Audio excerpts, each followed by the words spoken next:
Believe it or not, I do go outside sometimes. In the Netherlands we usually take the bike for longer rides in the spring, and obviously when the sun shines I'm outside whenever I can. But I still want to play the Evercade whenever I can as well.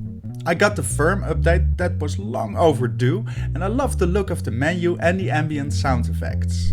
There are some cool new cards planned for release in the summer. I'm personally looking forward to Gelco 2, but playing this thing outside during hot summer is basically a no-go. The sun makes it hard to make out what's on the LCD screen, so the original Game Boy or Game Boy Color is still the best gaming device for outside. But aside from that, you can read a magazine outside. And you can read it everywhere you want as well. And about the Evercade too. Yes, there is a magazine for the Evercade called Evercade Evolution.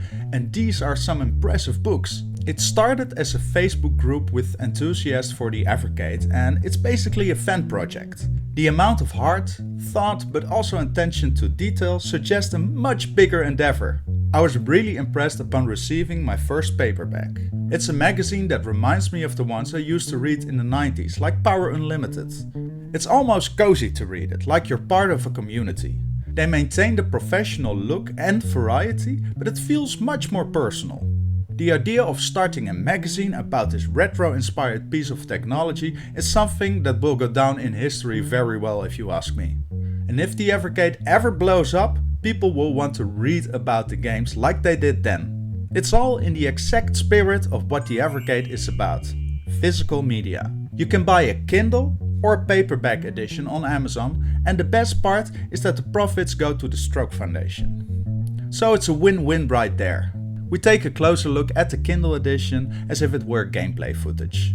There are multiple segments, varying from reviews of the games on the Evercade, to interviews with people involved with creating the Evercade, and even submitted Evercade high scores. Remember owning an SNES or 64 and reading in Nintendo Power? Or for me, a little bit later when I had the DS and Nintendo Wii and magazine? Reading this to learn about new releases or important updates feels like the 90s all over again. One of my YouTube buddies recently joined the team and was part of issue 4 as well. Retro Ed UK has a special segment about the YouTube community, and would you believe it? He recommended my channel. Thank you so much, buddy. It's absolutely an honor to have my channel represented in such a beautiful piece of physical media. I also want to take the opportunity to wish Ed a very happy birthday. It was his birthday yesterday, so I hope you enjoyed it, mate. From now on, I'm buying every issue that comes out. I'm getting an old school magazine rack as well for the game room at some point, because they're starting to stack up. If you have an Evercade yourself, this magazine is a must own and makes the whole experience kind of interactive. Also remember to update your firmware if you haven't already. Crazy Burger, who is also part of this magazine, has a lot of tips and tricks on his channel if you're having problems. Thank you guys so much for watching, and stay shiny.